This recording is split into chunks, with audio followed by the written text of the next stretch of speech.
Okay, we'll try this again. I'm calling this meeting the regular meeting of Plainfield Charter Township Board to order.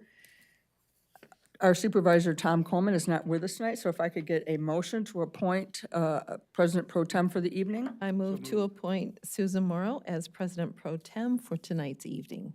I'll second that. Okay. Motion by Kathy, second by Bill. All in favor, say aye. Aye. Aye. All opposed, same sign. All right, motion carries. Sue? Thank you.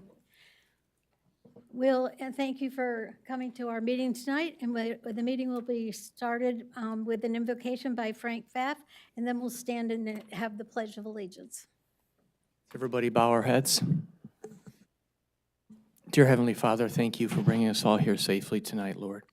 We pray that as a board that we'll be focused on the citizens of this township, Lord, always doing your work. In Jesus' name, amen. Would you all stand for Pledge of Allegiance? Pledge allegiance to the flag of the United States of America and to the republic for which it stands, one nation under God, indivisible, with liberty and justice for all.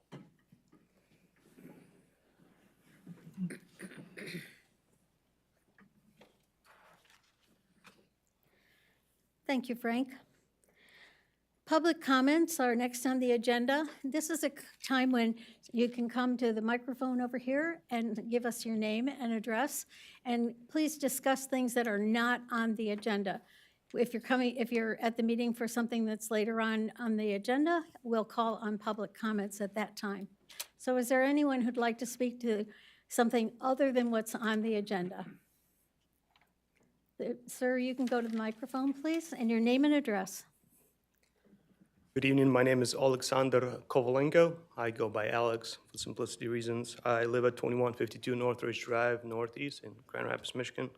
I come to you with an idea, proposal that might have been discussed previously, but I've been a resident of Township only for about 3 years. It's an idea to develop a community garden program. I think that's one of your big pushes as a community is to establish better community relations and to develop broad community-based programs. So that's kind of an idea that I would like to pitch to the board. Before moving to this area, I was stationed in Newport, Rhode Island as a naval officer, and I was a part of a community garden there, and we loved it as a family. There's multiple benefits to it, from physical exercise to educational benefits, to providing better nutrition for the community and food access, to even stress relief. You know, as someone in the military, it was a good stress relief for me to dig in the soil. So just something that I would like to propose to you. What is needed is essentially a plot of land with good sun exposure, with some basic tools and water access. Probably somebody to oversee the program on a part-time basis or full-time basis. We had like an annual fee that we paid to the community garden that covers some of the expenses for the water and for the tools and such. So that's pretty much it. Good. Thank you very much for bringing the idea.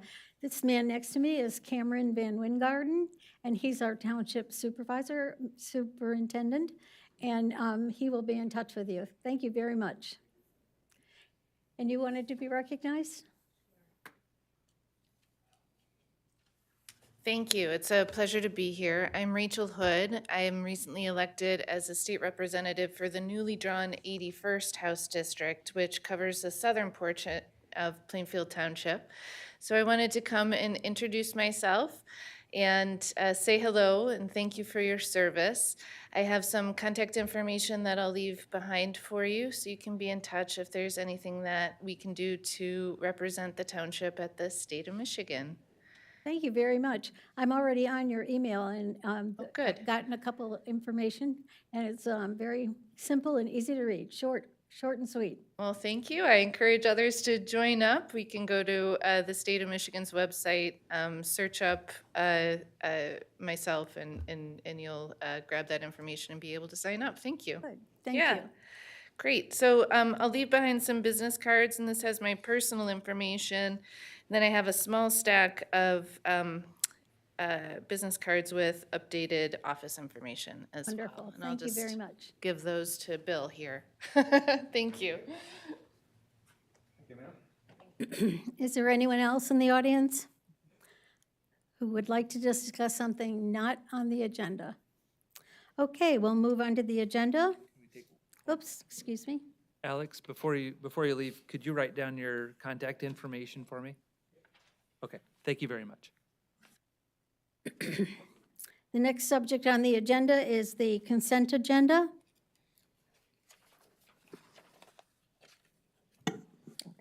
There are a couple of items that actually I would like to bring up, and I apologize for my fellow board members here. It's not lettered on the sheet I gave you, but it would be item G and then item V. And I did speak with Cameron. Cameron, if you want to address those, I would like to pull those from the consent agenda for further discussion. Address them under new business. Yeah, that would be fine, whatever you prefer, so, okay. I'm going to move to approve the consent agenda, including the accounts payable, with items G, the fishback, the painting of the Fire Station 1, and table for further information and discussion by the board, along with item V, the traffic study by Progressive AE. Any comments or questions about the agenda? There's support for Kathy's motion, please. I didn't hear that last letter.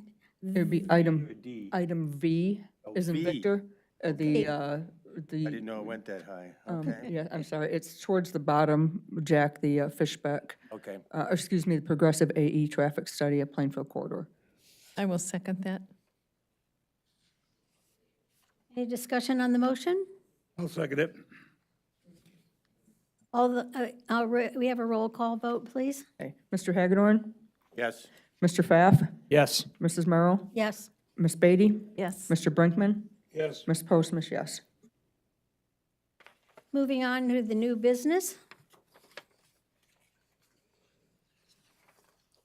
So apologize, just to clarify, can we move those to the end of, to make them new business items be, looks like G and H after F, is that? Yeah, I'm sorry, Cameron, that's correct, yeah. We'll address those at the end of, So- after. Thank you. Cameron, can you go ahead and introduce the first subject? Yep, absolutely. Okay, first item on our new business agenda tonight is something that the board is going to be looking at a couple times over the next couple of months here. So I'm going to give you a brief introduction of the topic. We're not going to have to address, the board is not going to have to address future plans for this location tonight, but it is something that you will have to talk about in the next couple of months here. This is something the Planning Commission is currently working on, and we'll have a recommendation for the board to consider possibly as soon as our next meeting in March. So you're probably all familiar with this site. It has been an active mining operation for about 20 years now. It's gone under different names, Plainfield Gravel and Sand Pit, Ottawa Aggregates. It's gone under different names over the years. It is still currently what appears to be a mining operation, although their permit expired December 31st. They're working with the Planning Commission on a request for an extension, and that will be coming to you. What's in front of you tonight, though, is a request to allow previously mined and processed materials to be removed from the site. And so the request would be a temporary one until such time that the board were to grant an extension, not to exceed July 1st, but just to give the board some time to work through this issue.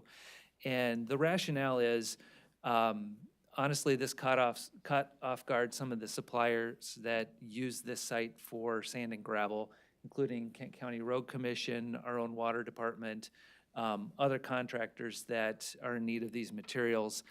It's not that there's not other sand and gravel locations within Kent County or West Michigan, but this is certainly one that's more proximate for a number of the projects that are in our area.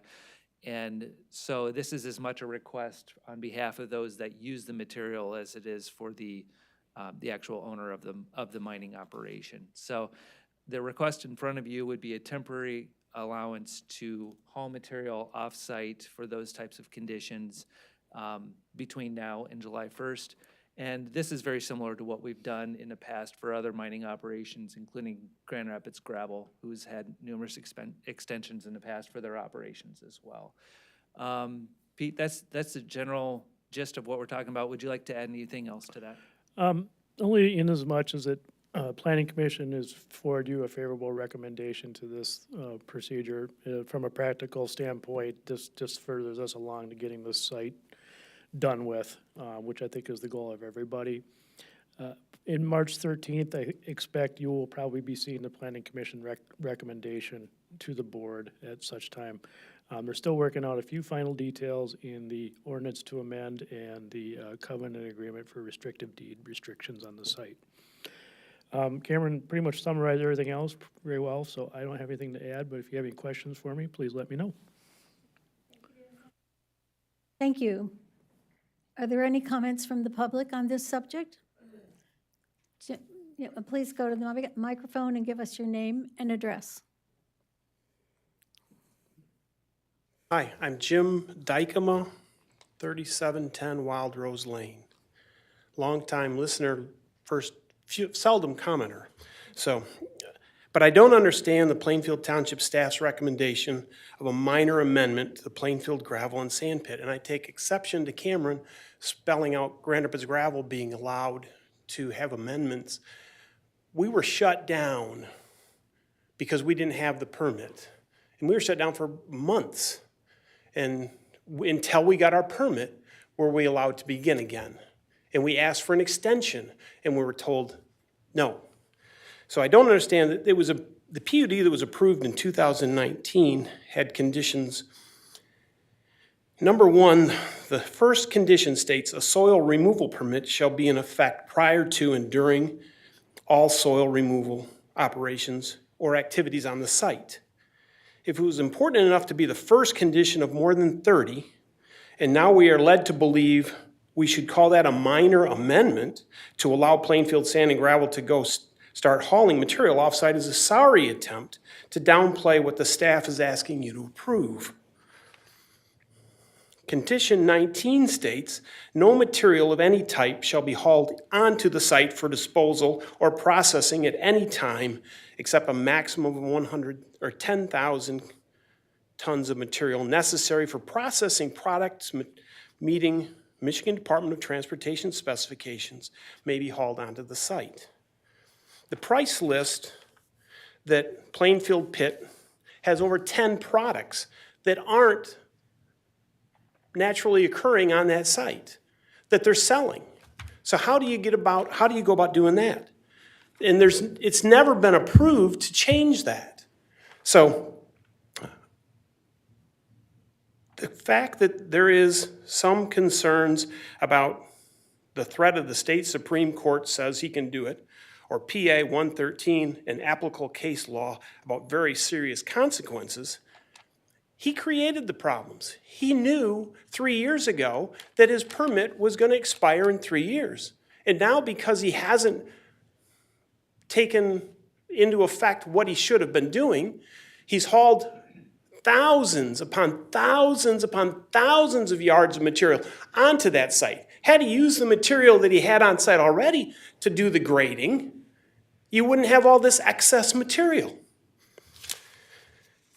At the Planning Commission meeting, one of the commissioners stated, we certainly don't want it back in that condition. Why not? You have a $2 million bond that's going to fix that piece of property if he doesn't, to the permitted grades. So I've been in this business for 40-some years, and I moved a lot of dirt. For $2 million, you can make that site graded.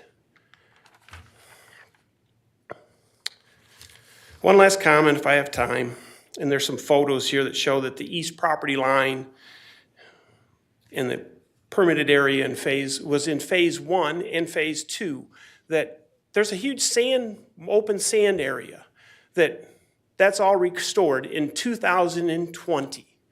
It hasn't been touched since you granted a permit in 2019. There was never any effort to do any of the reclamation that was called for in that permit. But now we're just going to say, oh, this is a minor permit, you can keep hauling. I don't think it's right that you don't treat people the same. All the permit applications and permittees should be treated the same. And there's no reason to have the materials hauled in, crushed, done whatever. We have a pit, Cameron, that's within, well, we have property lines that adjoin each other. And these guys from the Kent County Road Commission, we sell the same stuff. But you want to open their pit back up because it's more convenient? I don't get it. Thanks. Thank you. Any additional comments on this subject? The man in the back of the room first, please.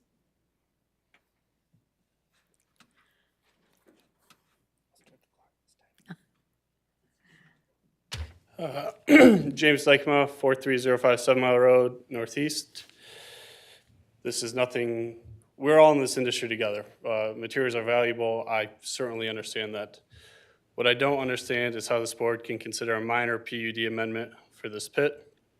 In 2022, a year ago, Grand Rapids Gravel, during their 6 months' time of being allowed to remove equipment and machinery, asked for an extension to remove a total of somewhere between 115,000 and 140,000 tons of gravel. 40,000 tons of that could have been removed immediately, which would have been all done within the 6-month time period that the permit had allowed for the removal of machinery and equipment, which is exactly what you're being asked for tonight.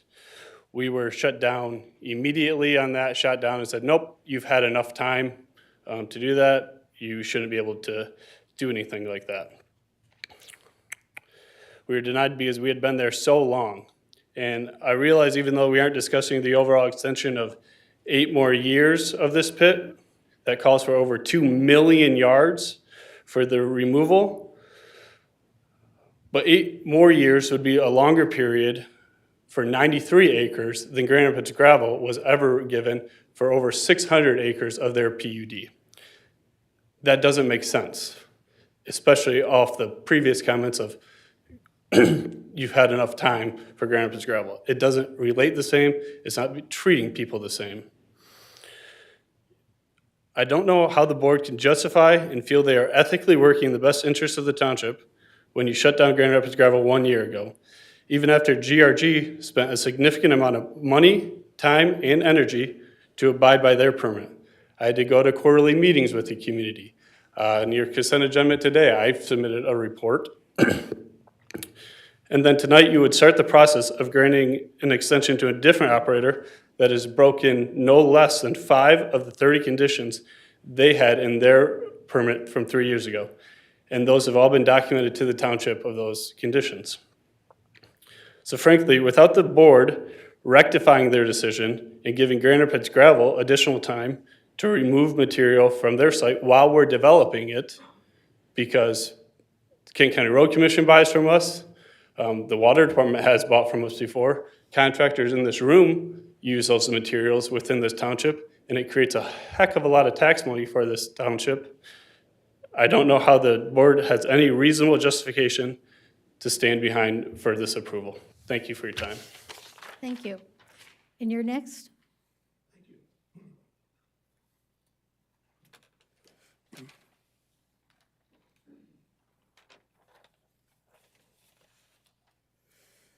My name is Gary Schenk, 601 3 Mile Road, Northwest. I'm counsel for the applicant here and have appeared before the Planning Commission on this matter. We've been working with the Planning Commission and planning staff, trying to accommodate the issues that are involved here. I have a little bit of angst about this because I've represented the Dykema family for a number of years, including in some of the projects that have been mentioned tonight. And what I don't understand is this idea that all of a sudden we want to talk about what is still being planned, what is still being worked through, when the recommendation here was to give us 3 months, effectively, to remove the piles. They have to be removed. They're going to have to be removed sometime. They can be sold now, and we want to go to work on it. Mike Ruschi did not create the mess that exists on that site. It was there when he came. And it's easy to say, well, he could take all that out. By the way, we haven't imported the kind of quantities that James talked about here. That hasn't happened. And we're trying to do our best to get this site mined out and cleaned up. If we don't get any more mining, we don't get any more mining, but at least we can get a start on clearing out the piles and reclaiming the site. And that's basically what we're trying to do in the matter that we're working on with the Planning Commission. This just gives us some additional time to be moving material, and that's what we're asking for. Thank you. Thank you. Anyone else to comment on the subject? Please come to the microphone.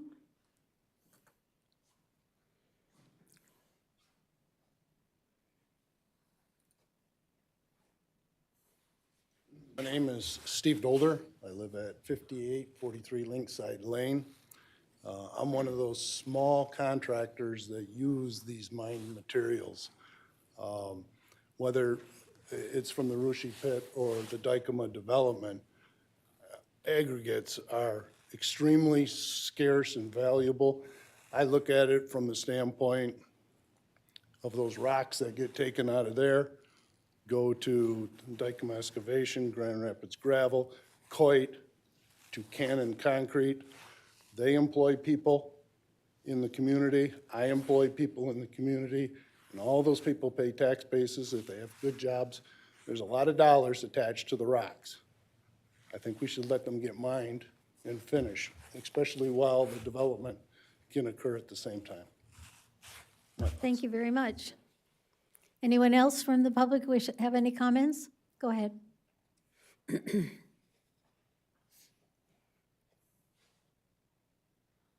Yeah, I'm Mike Rushi, and we've been to the Planning Commission, never been in front of the board, but glad to be here.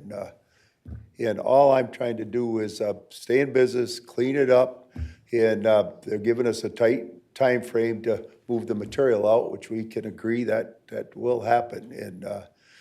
And material coming in, a lot of it was spoils. I'm relining that west bank. It was so steep, and they mined up to the bank, and I was afraid to house. There's a couple houses, 2, 3 houses, and so we're restoring that. We put a fence up, and we beautified the front a bit. We put some trees in and stuff, and yeah, we're good. And we have other assets of pits in the northern Grand Rapids, Kent County, Algoma, and usually we carry a pretty good track record and try to abide by the rules. And all we're asking is to try to clean it up, and probably when we're done, we'll put it up for sale.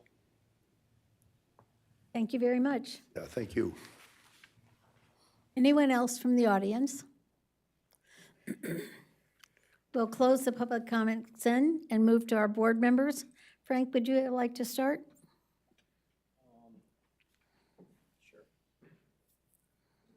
So Pete, my question is for you. So Mr. Rushi knew what time that this was going to expire, correct? Yes, Mr. Rushi. The whole time? Yes, I believe so, yes. Okay. I'll start with that. Okay, thank you. Jack? I'm on the Planning Commission, as you well know. We have worked long and hard, and Peter and the staff has worked long and hard to establish conditions under which the mining will take place on Coit gravel. We have a number, and you've all received a letter from the attorney, I imagine. Is that correct? You all read that? It states there are a number of benchmarks, there are a number of conditions that have to be fulfilled.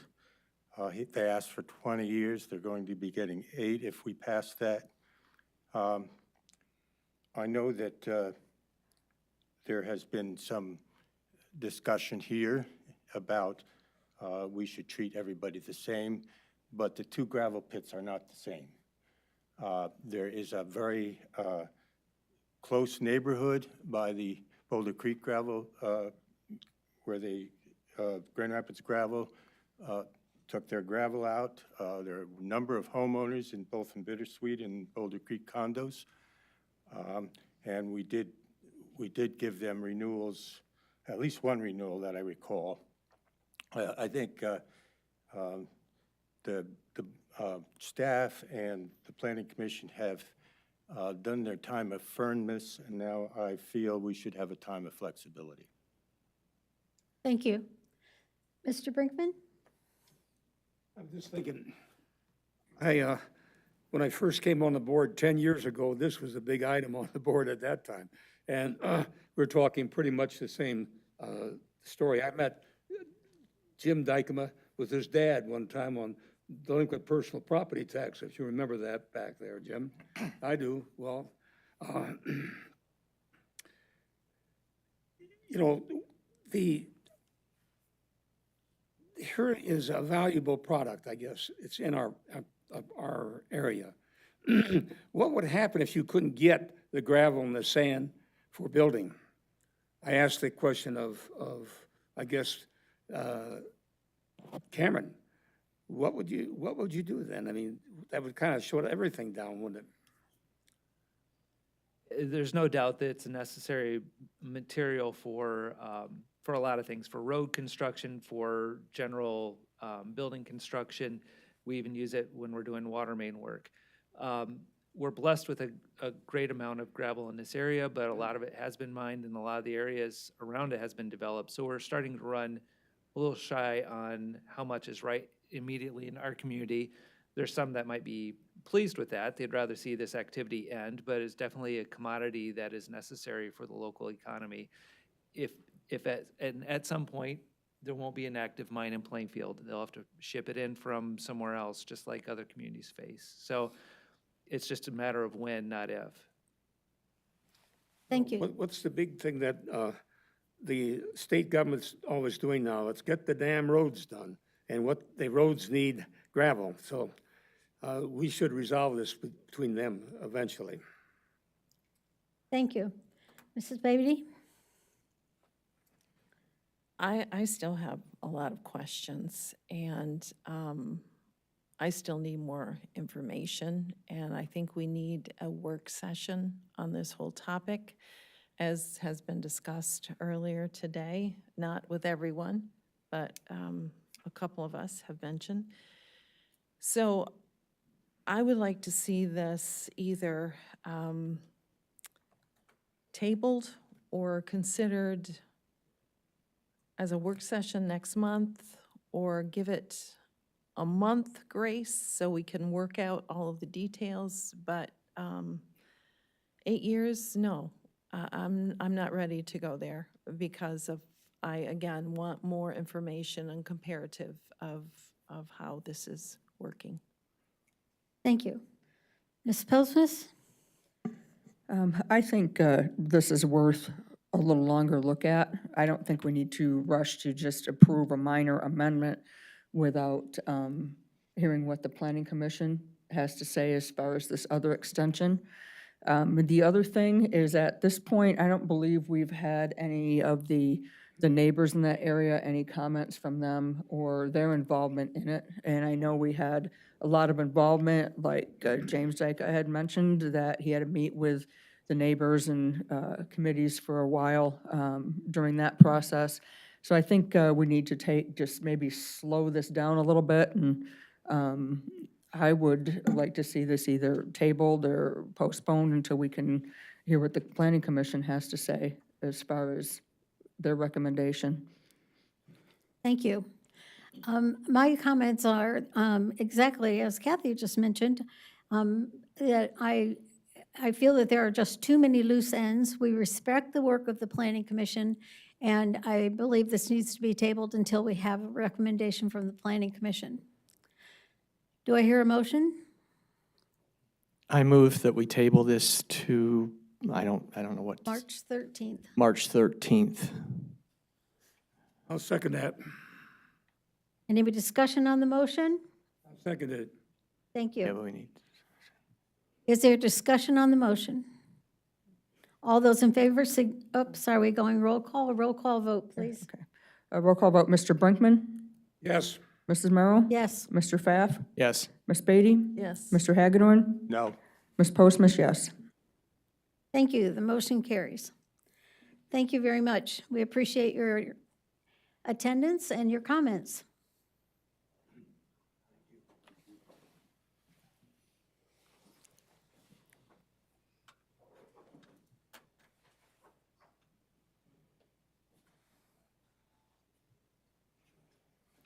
The next subject on the agenda is to consider an exception for a private well at 1710 10 Mile.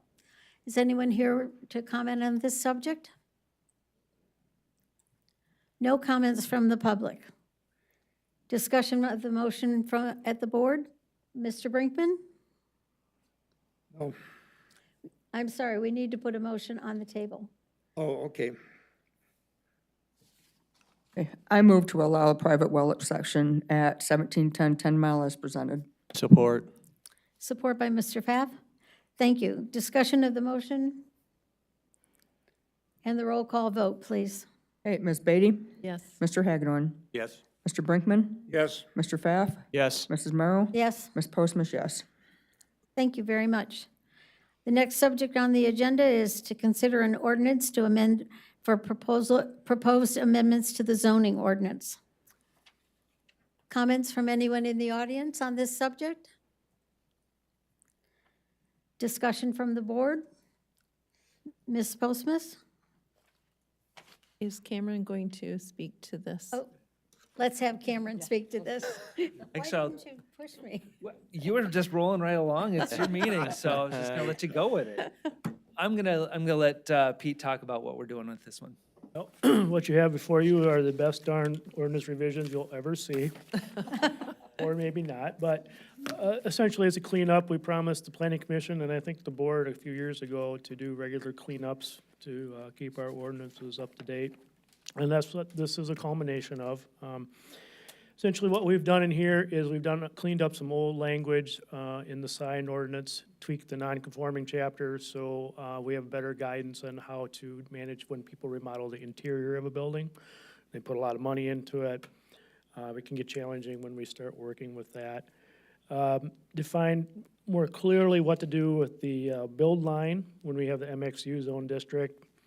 And then some other general cleanup items like adding artisan type of establishments in all commercial zone districts, something that was allowed in light industrial but not elsewhere, if I remember correctly. So that's what you have in front of you. It's pretty straight up. And if you have any questions for me, please let me know. Thank you. Discussion on the board? A motion would be in order. I move to approve the ordinance to amend zoning ordinance based on the recommendation of the Planning Commission and staff. A support? I'll support that. I heard Mr. Hagedorn first. Discussion of the motion? The roll call vote, please. Hey, Mr. Hagedorn? Yes. Mr. Brinkman? Yes. Ms. Beatty? Yes. Mrs. Merrill? Yes. Mr. Pfaff? Yes. Ms. Postma, yes. On to the next subject. Mr.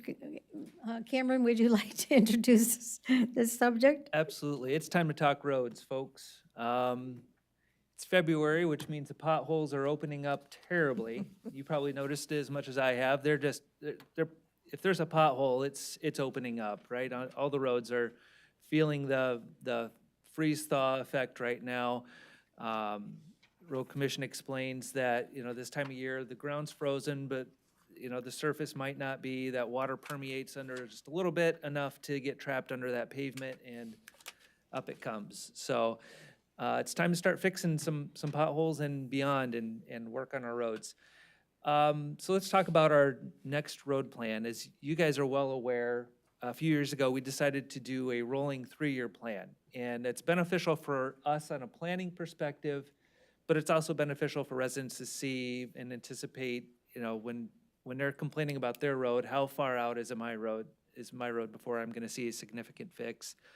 And at this point, it's either on a 3-year plan or it's further out than that. So let's start with the good news. Let's look at one of these maps here. Let me see. Let's look at this one.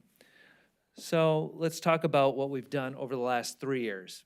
If you see a green line on here, it's a road that's received some sort of maintenance over the last 3 years.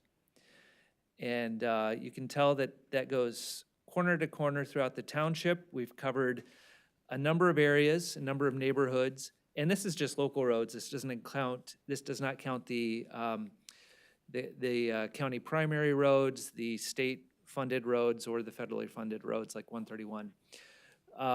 This does include a lot of projects that were initiated by our water main work. So especially as you look in the northwest quadrant of the township, you'll notice a lot of green in that area, and a lot of that is because we did put the water mains in due to the Wolverine settlement, and the road was improved on top of that. So this is the good part. You see a lot of green here, and green means we've made some improvements. Now let's take a look at the whole picture. So it's an improving picture. If you recall looking at this map in the past, there's a mix of green good, red bad, obviously, yellow in between. We're seeing a lot more green than we've seen in the past. So this map is what's called a PACER rating map. This is the condition rating. Basically on a 1 to 10 scale, there's some science to it, but there's also the art of professionals going out and rating the quality of the road and what kind of fix is going to be needed. And so working closely with the Road Commission, we've worked to tackle the red on this map, but we've also taken an approach of not necessarily just doing the worst first, which might seem logical to, well, let's fix the worst roads. The problem is the worst roads need the biggest fix and the most money to fix. And from looking at a long-term perspective, sometimes you can spend maybe as much as only 20% of the cost to do some continual maintenance to a road that has not gotten into that red category yet. So that's where we're seeing less and less of the orange and yellow roads. Sorry, Jack. I don't pick the colors on here, so I apologize for anyone who's colorblind. I have these glasses now, they're called Enchroma. I'm going to They have to buy do. them. I'm asking for contributions. So, but we're seeing less of the red on the map, and we're seeing certainly less of the fair roads because the Road Commission has really convinced us that preventative maintenance will stretch our dollars further. And so we're turning a lot of the roads that were fair into good quality, preserving the life, and then helping prevent them get into that red category, which is a far more expensive fix when we get to that. But with that, we are addressing some of the reds as well, and that's actually a big component of this year's plan, are neighborhoods that are in the red. So let's get to what the Road Commission is proposing for this year. And it shouldn't be a shocker because these are roads that were next on our 3-year plan from the last couple of years. So now as we look at this one, green, Blythefield area neighborhood is the primary area that we'll focus on. Now this map, a little caveat here, we got a couple of different fixes that we're going to do, proposed by the Road Commission. So the Blythefield neighborhood is what's called a mill and fill. So that's where they grind up that top layer and put down a fresh 1.5 inches of asphalt on top of that. And it's kind of it's not a full rebuild where you're taking all the asphalt off, but generally speaking, that's all it needs if the base layer is in good shape. That's what they're proposing for the Blythefield neighborhood.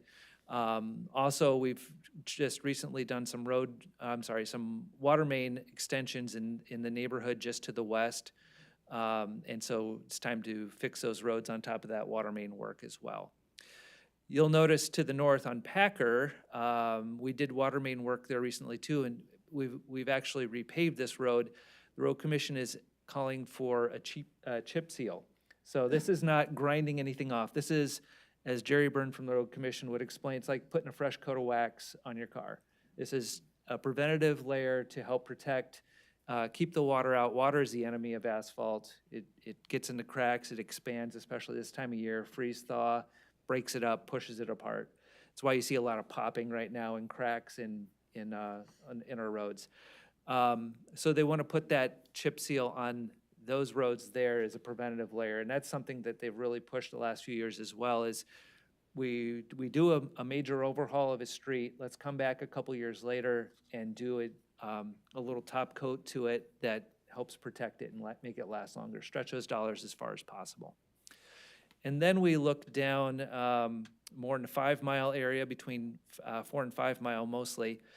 You probably recall we did a substantial project on Northville last year. We did a water, sewer, road projects, storm sewer, big project that took most of the season to complete. That's done. That road's in great shape. Now it's time to address some of those roads in that neighborhood around it. Here's the caveat, though.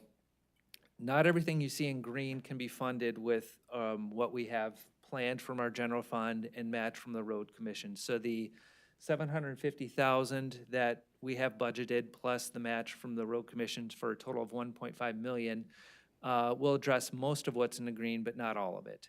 So what the road commission is proposing here is work that goes beyond that and into supplemental dollars as well. And we'll talk about that in a bit. But that's what's being suggested as the first priority. Then as we look a little further down the road in terms of the next year and the following year, we start digging into some other areas in the Northview area, excuse me. So we start hitting some of these other areas up here along Plainfield, Plainfield Service Drive, and Breckenridge and down to this area. And then this neighborhood as well. So these are areas that are definitely in need of some reconstruction. One area that we've held off intentionally, and not because we dislike this neighborhood, but the 2025 plan calls for the Hills and Dales neighborhood. And you may recall, this is an area we've spent a tremendous amount of time the last few years on water and sewer main improvements. And that's why we've held off on this neighborhood. And even with this proposed on here, we may look at how we address this. It's the intent to do more water and sewer improvements in this area, replacing areas with older pipes. And we don't want to repave a road that we're going to rip up in the next couple of years. We don't want to be repaving a road twice. So we'll look at what kind of condition they're in and what kind of is the right solution there. And that's why you see other colors on this map. So you see it's kind of a, I'm not sure what color to call it. It's yeah, kind of a grayish color. There's some beige color. That's because the base map data here is coming from Prine and Newhoff. And so we collaborate very closely between our engineering for water and sewer and the road commission to make sure that we are making the most of these efforts, that we're not putting road money into streets that are going to be ripped up for a water or sewer project. So we sit down frequently and have them work through what is our capital plan for water and sewer. Let's make sure we're not putting money into roads that are going to get ripped up for a water or a sewer project in the next few years. So you'll see those lines on here as well, and so that's why we've got some other squigglies on here. So that's the current condition. This is going to be the main target area for this year. It's a big project doing all those streets, and mill and fill is a far more expensive approach than say a chip seal. So that's why we'll start here with this work, and then depending on how much the board feels comfortable spending, we might expand to other work as well. So what I'm asking for tonight, we're going to look at this in two pieces. So we have the road plan put together by the road commission. On here is the actual road list that they're looking for. Sorry, that's not the road list. Click on the right one. Got it. Okay. So on here is the actual road list and the length and what they plan to do. That's what I'm asking for approval in item D. So it'd be approving the plan and these specific roads for 2023. And then in the next item, we're going to talk about the use of supplemental funds. So we'll start with this one. This is sticking with our plan that we've done for a few years. We're getting ahead of the curve. That's the good news. As we look at that PACER map again, we're seeing more green. We talked about this for a few years now. We've talked about this in our strategic plan as well. How do we get ahead of that continually deteriorating road condition? And we found a funding level that, while we're not getting them all fixed right away, we're getting ahead of it. We're finding, we're getting our overall condition improved, and we're getting more of our roads to good. So we're at a good spot right now. We do have the opportunity to advance that a little bit further. So I'll stop there, and I'll let you present your comments on item D. Thank you. Any comments from the audience on item D on the agenda? Moving on to the board comments. Kathy? I don't have any comments. We're good. Postmas? I just wondered, the ARPA funds, can we apply any of that to roads? That's going to be the next Okay, subject, that's next, okay? so I'm getting Yep. ahead of things then. This is our 750,000. Right, they're still ours, okay. Yes. Kathy Postmas? I'm all set right now, thanks. Mr. Pfaff? And Mr. Hagedorn? I may be biased, but I happen to live on Meadowlark, which is smack dab in the middle of it. I know, Bill, Bill does too. you're going to be there. Denise in the audience is also going to Oh, be yes. affected, so, yes, so, appreciate that. Go buy a golf cart for the summer. You've waited your turn, that's for sure. Yes, for sure. And I walk the dog every morning, and around the corners, I can reach down and pick up a piece of pavement that's that. Oh, goodness.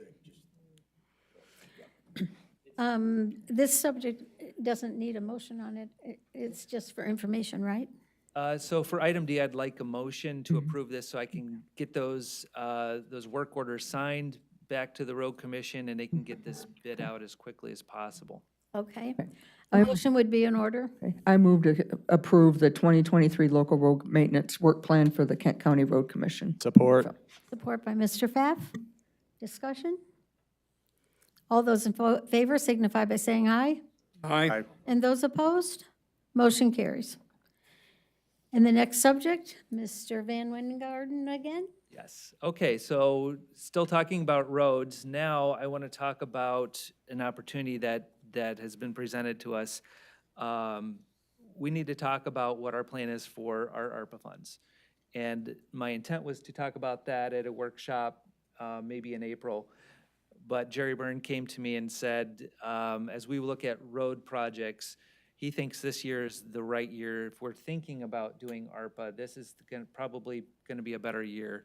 And the primary reason behind that is as big as the Kent County Road Commission is in terms of bidding out work, right? Millions and millions of dollars of work every year. They're still peanuts compared to MDOT.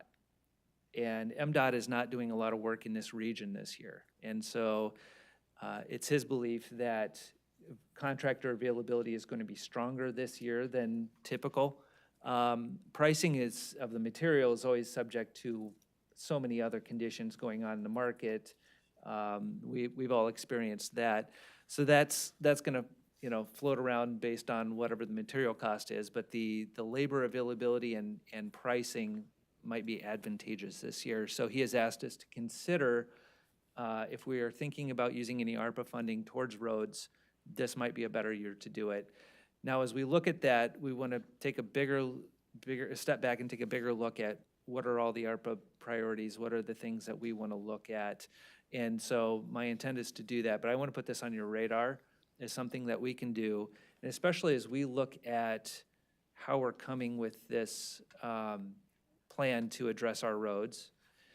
We're making great strides. There's no doubt about that. But we have a lot of red on this map yet that we want to address. And as I mentioned earlier, unfortunately, the more deteriorated a road is, the more it costs to fix it. So that's where we have picked off some of that low-hanging fruit, and we've put some less expensive fixes on some roads. Some of the roads that are still red are going to take a little bit more money to fix. Putting some of our ARPA money towards this will advance our plan. And again, if we put forward an amount of money, it will be matched by the Road Commission. Kent County, when they distributed their ARPA funding, gave $8 million to the Road Commission for this, and the Road Commission then is turning around and saying, we'll put this forward as a match for local units that want to advance more funding into their local road programs. So that's what I want to put in front of you. I don't necessarily need a motion tonight, but I'd like to know what the feelings are of the board. If that's the intent, I can go and get work orders drawn up with the Road Commission. If there's concerns, I'd like to know what those are as well. If there's a desire to wait until we know what the entire plan is for all the funds, I completely understand that as well. Board members' comments? What's our total ARPA number? I can't remember it. 3 million. Yeah, so we have roughly 3 million to work with, and that's where we'll start looking at all the various priorities.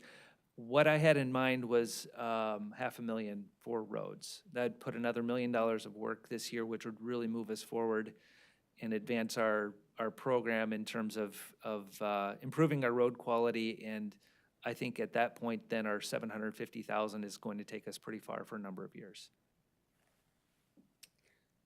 And any comments for other board members? Kathy? I just like it being the optimal time for us to do this, if that's the case. And I'm sure that materials prices are not going to go down.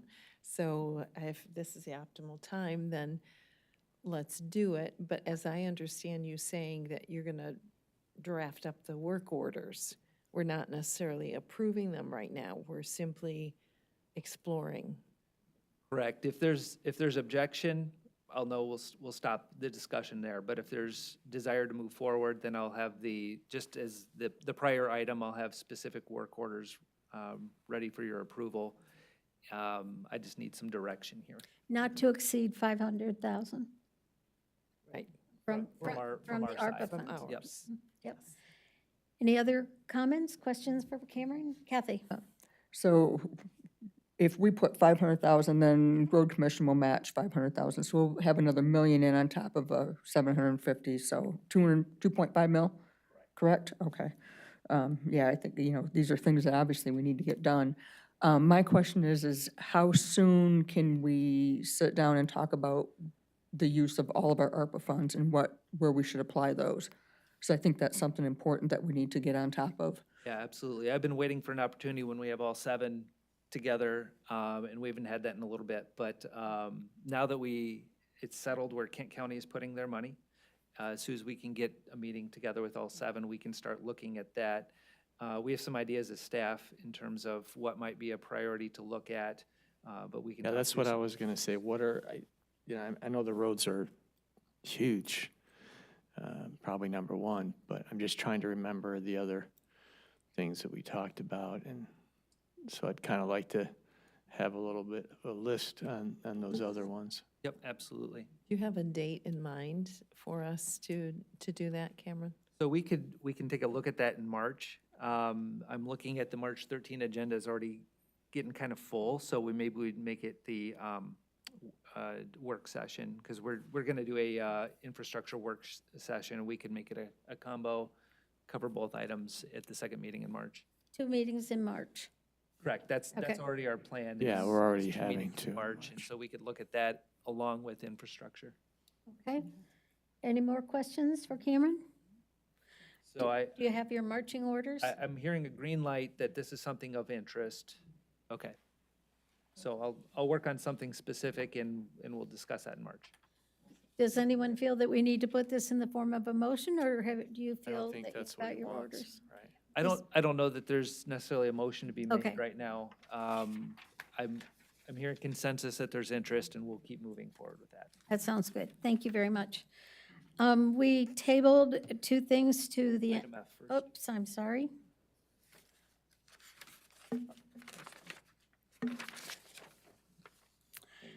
Yes, thank you. The next subject to be discussed is the proposal from Fishback to conduct a campus master plan for the township facilities located at 6161 Belmont. Want to tell us about this? Yeah, so we've set that as part of our strategic plan to look at our facilities and make sure that we're planning for the future. We know we have deficiencies at Fire Station 1, and we want to address those deficiencies. As we do that, we want to make sure that they tie into whatever our bigger long-term plan is for the entire site. And so what I'm asking for is some work from Fishbeck to help us put that plan together. What is the long-term vision for what I call the campus here at 6161 Belmont?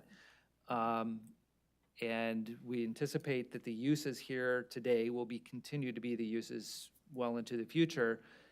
How do we intend those to look, to function?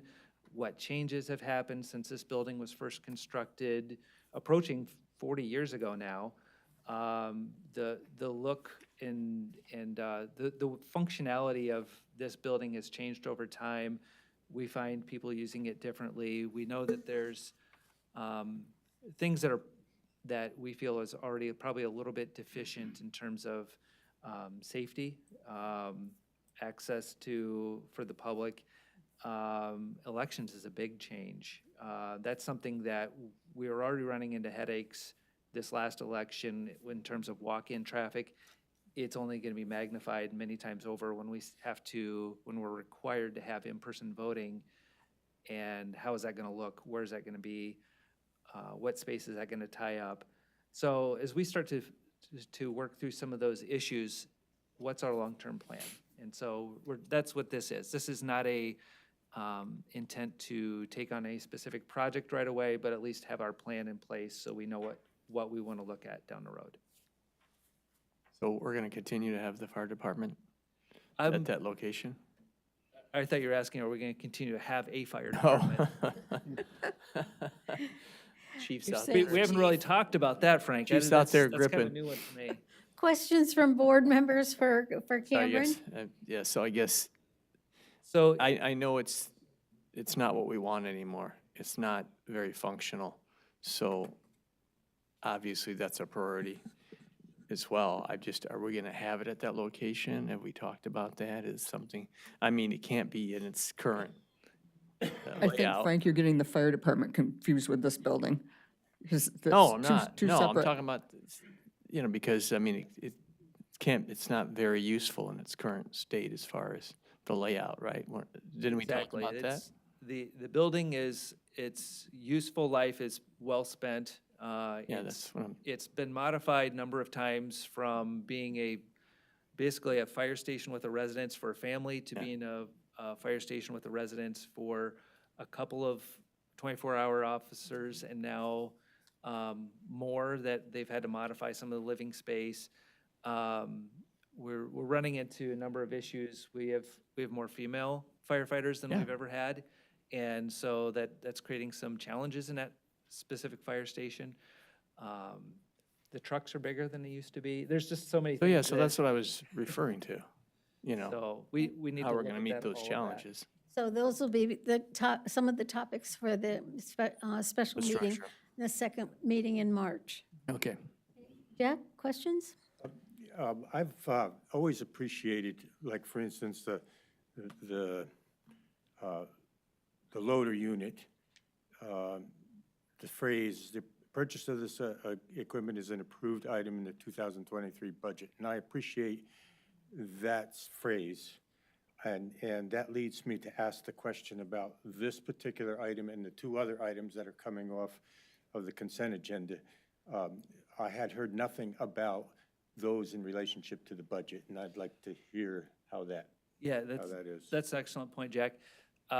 Yes, we do have money budgeted for architectural consulting services under engineering services, general engineering services. I didn't put that specifically in my memo, so I apologize for that. But yeah, this is something that we had planned on doing for this year. And the amounts are coinciding with what we had put in the budget. I don't recall off the top of my head how much we put in the budget, but yes, I believe this coincides with the amount that we had put in there. It would help me if in the future, when you have a financial proposal, to put a phrase or two in terms of how does it fit in with the budget, if that would help, okay? Comments from this end? Bill? Any comments or questions for Cameron? No, not of, I guess getting the Okay. thing going about repairing all of our buildings, but Yep. that's something that we have to keep at all the time, I think. Yes, thank you. Kathy? I'm just glad that we're going to discuss that in March, and the fire station as far as where's the priority with ARPA funds as well. Kathy? No, I think this is great. We need to keep moving forward on this. And is this something, Cameron, that you want a motion on tonight? Okay. And my comments would be that this subject opens up, to me, it is only one of 3 building subjects that we need to address, not just the campus, that's the newest. but we have a situation with our buildings and grounds and their storage of their equipment. And we were on the path to solve that, and I think maybe the path is still there, but it's not happening as quickly as we need it. And we have a senior program with 900 members and activities going on all the time, and we need to address the concern of the the community center on Grand River Drive. So as we begin to talk about campus, I think in my priorities that's third, because the other two were there before we came up with this other discussion. So that's just my feelings about it. Jack? Susan, are you saying that possibly it would be better for us to approach all of these construction items in a special meeting and to table it? Well, this is just comments, so we don't have to actually have a motion to table it, but we're going to come in for a second meeting in March, and Cameron's, I and, wanted to have a motion for this item, and that's why Oh. that's why I was I was see, asking yes, the I question. yes, I apologize. We'll need a motion for that. And that's something you are thinking of, is it would be good to, I'm not don't want to put words in your mouth, but are you saying it would be good for the board to address all the building items together? Yes, Okay. in our special meeting on the 13th. No, not our special meeting, the second Monday in March. We need to realize that it's not like playing one of those games where things fall off to the side and never to be seen again. Both of these other concerns are valid, they're active. We've got equipment that we just bought tonight, very exciting. And I had a chance to talk to Bill this afternoon about where in the world is he going to put it. And lo and behold, he found a spot. So we got the equipment for him. But you're going to have to move it out of your driveway sooner or later, that's the thing. But that subject, we need an update on that subject because it really is a serious issue down at the Buildings and Grounds. And the community center I again understood that the seniors were to clean up, clean out, rearrange, see what they could do to get that building ready for some sort of improvement to hold on to the program for a while. And they have done all the things that we've asked them to do. So those are the three projects that I would like to see discussed in March. Kathy? Just a clarification, you're only speaking of this building in this. He's No, talking. he's talking on 6161 Belmont, so you're only speaking of this building No, this building and the fire station. and the fire, okay. They're this- together. This campus. Yes. Yeah, So he's, what was the cost, and forgive me, I don't remember the cost to do that? Spec, do you recall? 13,250. Okay, and it's going to have to be done anyway, correct? Correct. Okay, so it's not going to take away from any other project if we were to approve Fishbeck to do that work for the Correct. fire station and this building? Yep. Okay. any more discussions? Okay, we do need a motion. I move to approve the professional services agreement with Fishback as presented. Support. That's Mr. Pfaff. Any additional discussion on the motion? Okay, and we'll have a roll call vote. Okay, Mr. Pfaff? Yes. Mr. Hagedorn? Yes? Mrs. Merrill? Yes. Mr. Brinkman? Yes. Ms. Beatty? yes. Ms. Postma, yes. And move down under that, before we move on to superintendent's comments, where there were two things from the consent agenda that were referred. If you have your, oh, thank you. Cameron's putting a numbered up on the board, and G is the first one that was referred. Correct.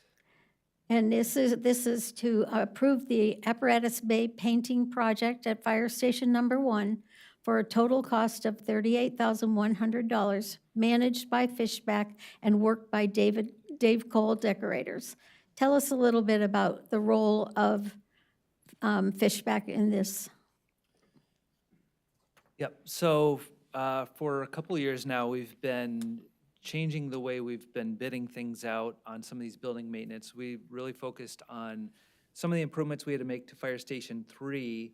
There were a number of deficiencies there leaking into the building and a number of things. So Fishbeck helped us figure out what needed to be addressed and then served as general contractor. And so really that's what we're doing here.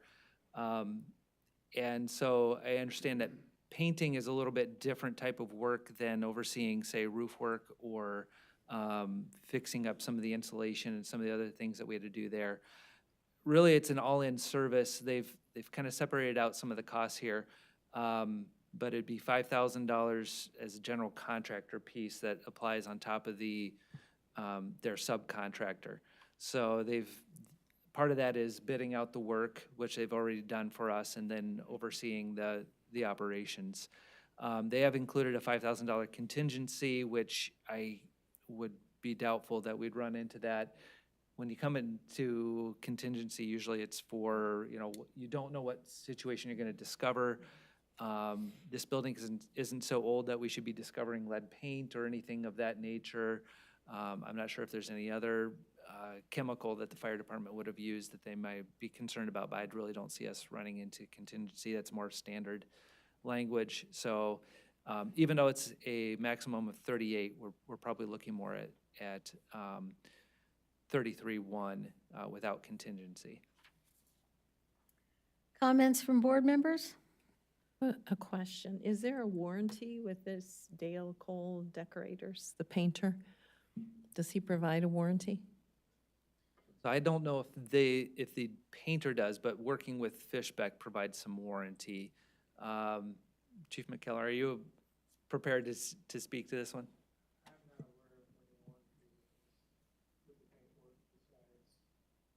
Can you go to the, we'll have people listening online. Can you go to the podium, please?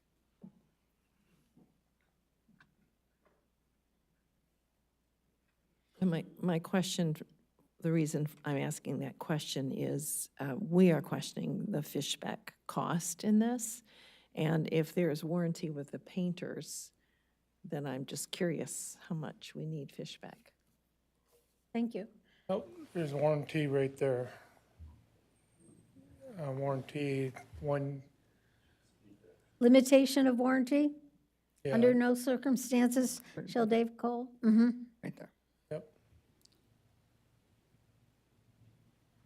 I don't know if that would be legally sufficient for us to. The problem is you don't get that.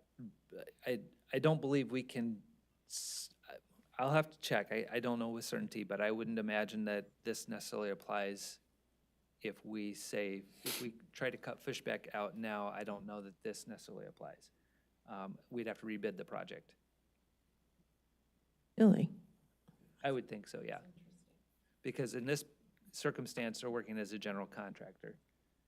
And we can't just, you can't just cut out your general contractor and go straight to the sub, so. Kathy Postmus? My question is, so we've already paid Fishbeck to do the bidding process. Is that already part of what they've been paid, or Not yet. not yet? Not yet. That's So is what's that in their amount. part of this $5,000? Okay. Any more comments? If there's a desire to table till we get some answers on this, I'm more comfortable with that, and we can get some clarification from Fishbeck on some of these issues. Is it just that it seems like a lot of money to us? It just appears a lot of money for somebody to find somebody and take bids for us. $5,000 for $28,000 Because job. We take Jeez. bids, on different jobs, like right Can I, in the Quagini room, so. I move that we table this till we get some further information on the situation. Motion to table, support? Anyone? I'll support. Kathy Beatty supports. No discussion on a motion to table. Those in favor signify by saying aye. Aye. And those opposed? Motion carries. Moving on to the next agenda item that was coming from consent onto general discussion is item V. And this is the proposal from A&E. Okay, so we've talked about a little bit, MDOT has intention of repaving Plainfield Avenue, and we want to get ahead of that and work with them to do some things that really align with our Reimagine Plainfield plan. To do that, we need to be armed with some of our own information. And so this proposal with Chris Zoll at Progressive, who's their transportation lead, would study the area, but it also helps us study some of the areas that we know residents are struggling with the cut-through roads. So between Plainfield and 4 Mile, there's a number of streets where we've had a number of complaints about traffic speed, traffic volumes. Yep. Yep, exactly. So this is studying the Plainfield corridor and then some of those streets that come off of it too, to have a better understanding of that area and how best to address some of those issues that we've been hearing about for years. So we're looking at, Progressive on our behalf would be looking at traffic speeds, volume, circulation, pedestrian volume, crash data. And this is helpful information as we talk with MDOT so that we can go sit at the table and present them with information on why things should be different than they think it should be, if there's something that we don't agree upon. And this is in an amount not to exceed 25,000. Correct. And Jack, this is a budgeted item included as Plainfield Avenue. We included that in the budget this year, yes.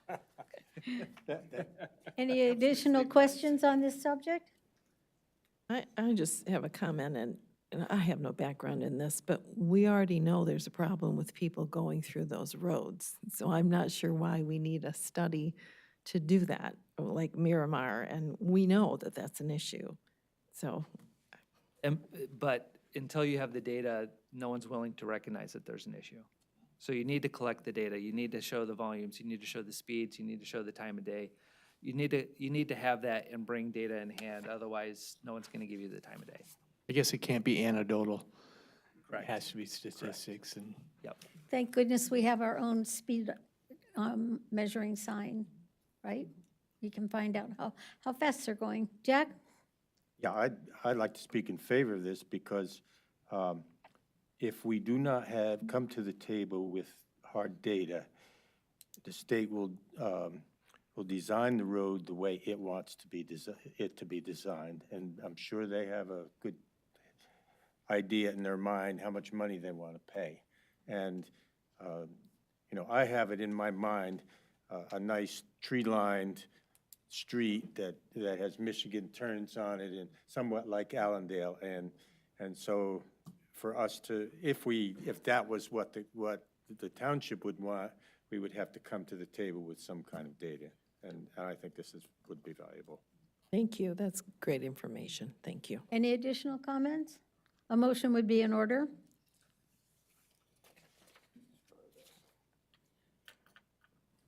Okay, I'm going to move to approve the proposal from Progressive AE to prepare an access management plan for the Plainfield Avenue corridor in the amount not to exceed 25,000.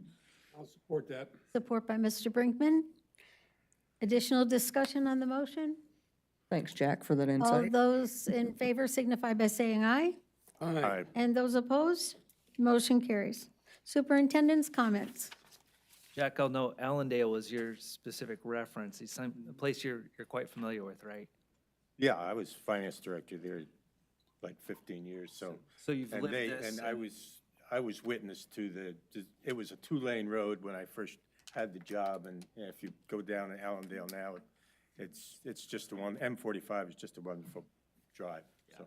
And from your experience too, MDOT will do what MDOT will do, and if you want to change that course at all, you need to have some heavy influence, so thank you for that. A couple items to bring you up to speed on. Some of it is very, very breaking news. As of today, our old AC units are gone from the back parking lot here. They were hauled away and the new one's in, so probably in daylight hours, you want to go check it out. It's definitely an upgrade from the 40-year-old units that were hauled away. We were wondering if they were going to stay in one piece as they lifted them off the platform, but they got them onto the truck. So moving along, so they've done a lot of work on the HVAC system. It's a big undertaking, but they've replaced a lot of the boiler equipment, the control system for the heating and cooling. They've now got to install it, but they've replaced the chiller, the AC unit. Next comes the connection to that, and then balancing and making sure everything's working appropriately. So, so that's getting close, and yes, we'll have it before we actually need to use an air conditioner. That is good news. Couple things, I'm sure you're aware, and this is with heavy news that we had a structure fire with a fatality last week, right? You're aware of that. Very, very devastating news to hear. I did have an opportunity to talk with the property owner this weekend, and through all that, he had some compliments for our fire staff. And so I wanted to share them with you so that you're aware of how the public is reacting to our services. He was blown away by their ability and willingness, once they had the situation under control to the point where they're fighting the blaze, they know people are out, they took the time to go in and tarp the office space and protect office materials from all the water that's inundating the building and protecting his business operations. And he was just blown away that that was something that they would do. And so his thanks goes out, his gratitude goes out to the firefighters for that effort. And he also wanted to share that even though 15 years ago he wasn't really happy when our building fire inspector went in and said he needed to make some changes, add some more drywall to, as a fire break, he really thinks that those changes that our fire department had him do 15 years ago probably saved lives. And so he sees the need and appreciates the value of what our fire inspection services are doing and the life-saving value there. So kudos to our fire department. Thank you for their effort. And it's good to share those stories too, so that people understand that it's not just especially fire inspections, it's not always a favorite task, right? They go into a business and say, you got to do this and do that. You can't do this that way. There's a rationale behind it. It's not a effort to shut down a business or anything like that. That far from it. We want the business to succeed far into the future, and that's why we're doing this. So I was glad to hear those comments. Question. I had heard some scuttlebutt from the news, and not that I believe it all, but that there was a problem with smoke detectors. Is that the case?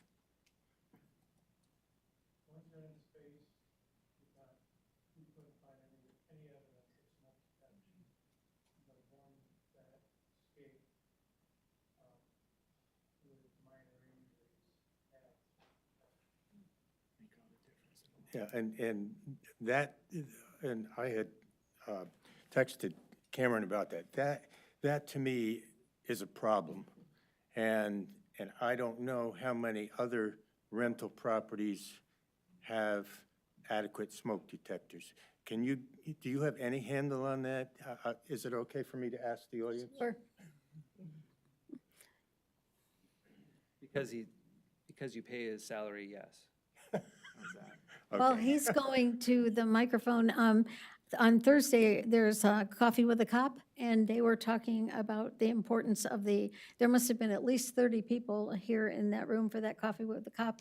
And the Kent County Sheriff deputies both reiterated that we have smoke detectors available for free at the Plainfield Fire Station, and that the two Kent County deputies were very, very encouraging for the people in the audience to be sure to let them know that you need a smoke detector. It's free, and they have them.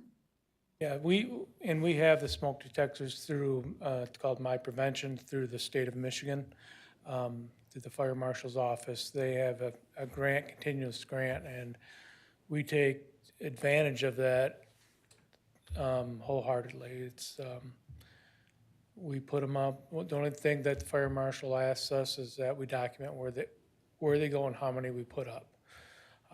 One house the other day, a firefighter came back and said, we installed they didn't have any smoke detector, and we installed 13 smoke detectors within that house to bring it up to NFPA standards for smoke detection. Careful.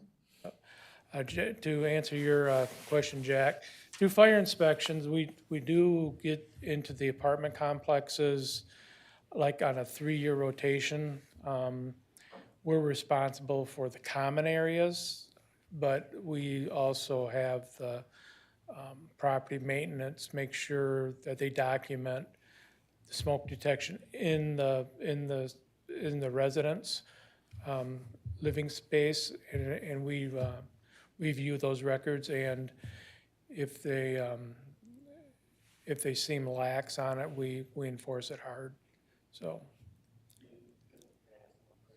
Do you keep records on that? Could you go back, for instance, on this particular property and see whether you had entered this building at any point and checked for smoke detectors, or is? we could go back on our records and see if when our history of smoke and not smoke, fire inspections, and if we've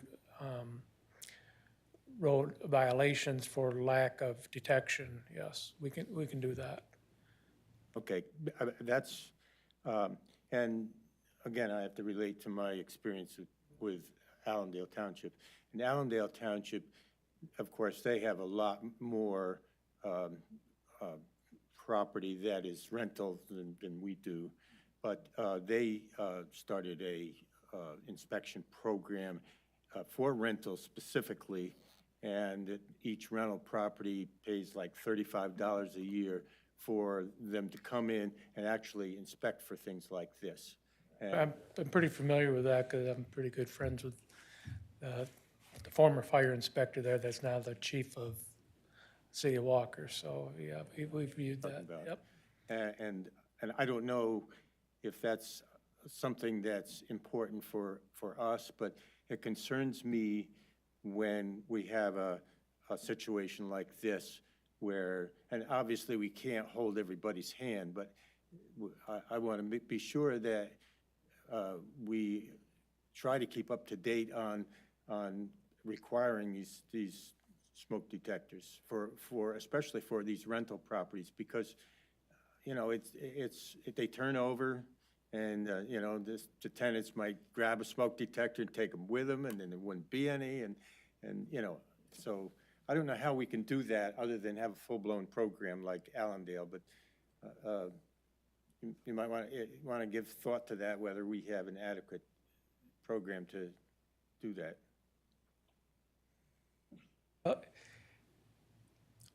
We get through our commercial businesses probably on an 18-month rotation to be able to add that, and I'd be more than happy to add it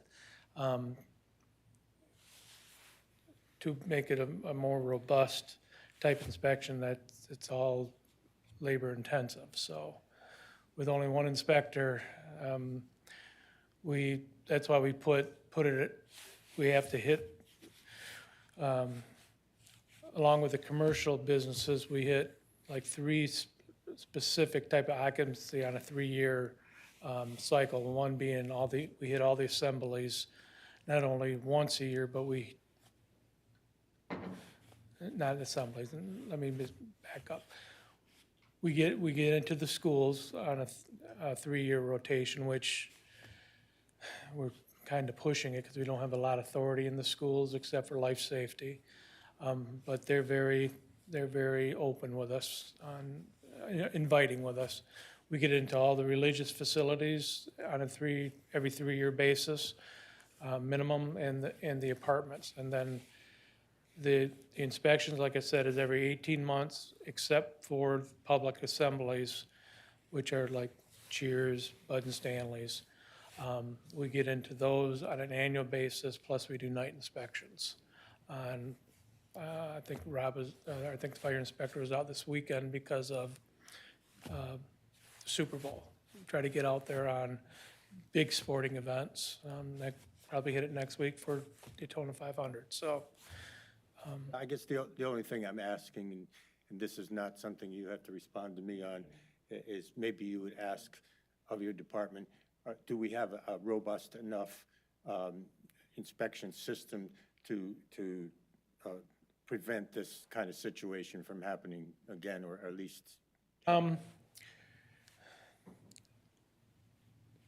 Smoke detectors are a passion of not just our fire inspectors, but also of our firefighters.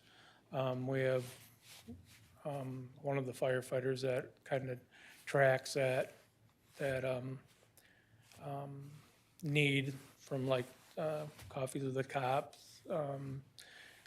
We get phone calls in, it's out on our website. And we don't focus just alone on Plainfield Township.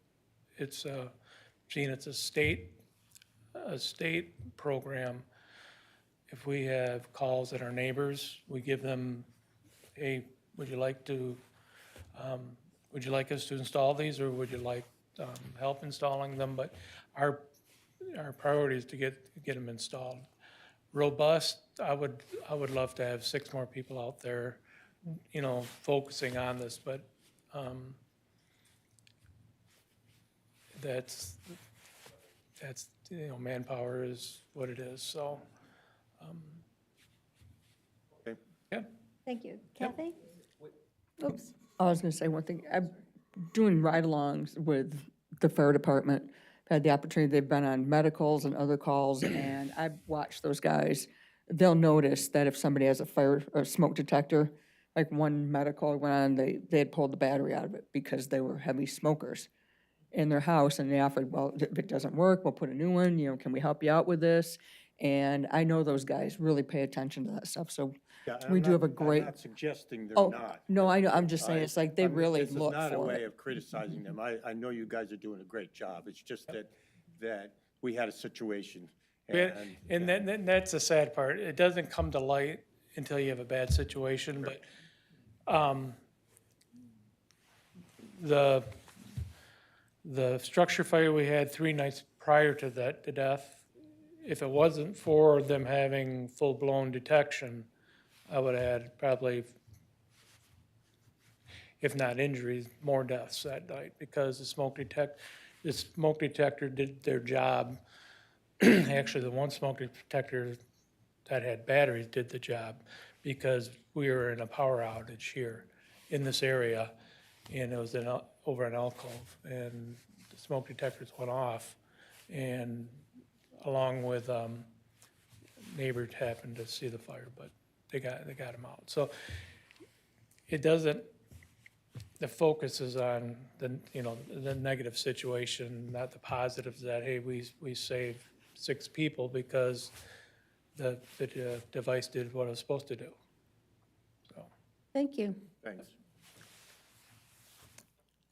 I'm only halfway through my list. Okay, keep going. That was only 10 minutes. Yeah, I know. The other 2 should go faster. Positive here, we've got some industrial growth opportunities, and so we're going to be talking at the next meeting about a building expansion, and I'm not going to steal their thunder, but we'll be looking at a potential tax incentive for growth, and that's part of how the state does their incentive programs. But as we do that, we may want to look at a larger industrial development district in our industrial area off of Belmont and 10 Mile to smooth the path for other development in that area too. There's parcels that have been rezoned to industrial in the last year, and I anticipate that we'll be looking for that in those parcels as well. So that will be coming to you, and I'll have some more details for you. I'm not going to go into it tonight. Last item, if you're on Instagram, so are we. Plainfield Township is on Instagram, so find Plainfield. Do you like on Instagram? I apologize. Do you like on Instagram? What do you do? Do you thumbs up? Thumbs up. So follow them? Thank you. Someone's on Instagram, so I'm starting to show my age. But if you're on Instagram, follow Plainfield Township and see what CJ is posting on there. So, and spread the word. Tell your friends. That's all I have. Great, thank you very much. Board members' comments? Frank? I'm good, thanks. I ceded my time to Jack. Oh, wait, I already learned that lesson. You can't do that again. Jack? I've already talked too much. No, there's no such thing as too much. This is your time in about 3 seconds, it's gonna be over. Okay, d- I was at the seniors this past Tuesday, and I poured coffee. Thank you, Gary. Half an hour, and it was just nice to see them. The place was packed. Absolutely. Bill? Yes, Cameron, when are they going to put those floats out there in our pond out there to put the electric units on that? Because we approved that some time ago. Yep. And it hadn't happened. Yeah, so I talked to them a little bit ago, and unfortunately, material costs have risen to the point where they're trying to figure out the feasibility of the project. The cost structure is way different than when we approved it. So it's on hold for right now, but we'll be examining that as we go forward. And when we start to rebuild our buildings and things like that, I think we're gonna have to put, especially the fire department, for they be able to generate electricity to keep their trucks going, because they will be electric one of these days. And so will the follow-up battery, so just wanted to mention. Now, also, it looks like from my calendar that 26th is when we're gonna hold our Memorial Day services. Because, 29th is on the weekend, and 31st is right on Monday, so we want to try to catch them before they go out. And I assume Sue, you want to participate, and Kathy? Whatever you want us to do. Well, I've got ideas. Okay. How about you, Kathy?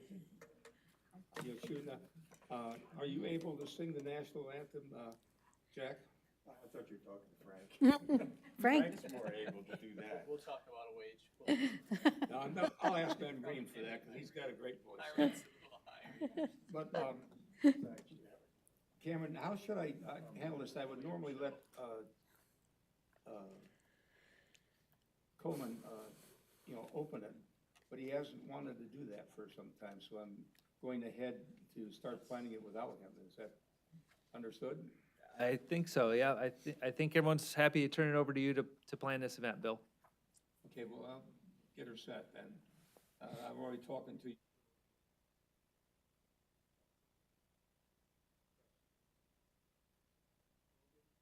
Good, thank you. And by the way, tomorrow is tax day too. Happy Valentine's Day, Yeah, folks. thanks. Kathy? Just a quick comment. I had a dinner, I was at a dinner party, and the conversation came up of why are we cutting down all these trees? And so it's just important for us to keep in mind that we do need to protect as many trees and natural beauty as we can in Plainfield. The postmas? Where do they think we're cutting down trees? I'm not sure. He gave me a road, and I can't recall where it was, so, but he was. Not cutting any trees down, so I'm not sure where Okay. that information came from. Well, yeah, and we talked about how we're not just chopping down trees, but it's important for us just to always remember, keep that natural beauty. I had a man knock on my front door one night to tell me that we were taking down too many trees where we were putting in the public water. There wasn't anything I could do about either thing, but I listened. Kathy? I just appreciate the discussion tonight and clarifying some of these issues, so as I pulled those things off, but thank you for that. And Chief, thanks to you and all of you guys for all your hard work and the efforts that you do in our community. It's much appreciated. I know you guys do the absolute best you possibly can, so thank you. I'm going to hand quickly the copies of the Plainfield Senior Newsletter and just take 1 second to ask you to please turn over to page 2. Page 2 on the left-hand side is the Apprentice for Life lecture. These are free. They're at the Performing Arts Center at Northview High School. And this one on the left-hand side is Presidents in Their Own Words on Tuesday, February 28th at 2:30 in the afternoon. And the speaker that day is Dick Slaughter, who won the art prize a couple years ago for Abraham Lincoln with pennies. And he was a guest in Plainfield Township for an entire day, and we enjoyed having him. And race, we talk about Jack's representation on race, and they funded him that day with, I believe it was $500. And I happen to know that he has already autographed and numbered some prints that go along with this speech. And it's free, but if you would please call and let us know that you're coming. The place seats 750 people, and we have about 200, but we still have to call for a reservation. I heard they paid him in pennies, though. That No, was we the didn't pay him. situation. We'll let you get away that day. But if you come to the next thing, you'll have to pay your $12. Okay, thank you very much. We've had a good meeting. Everybody happy? You sure? Okay, meeting adjourned.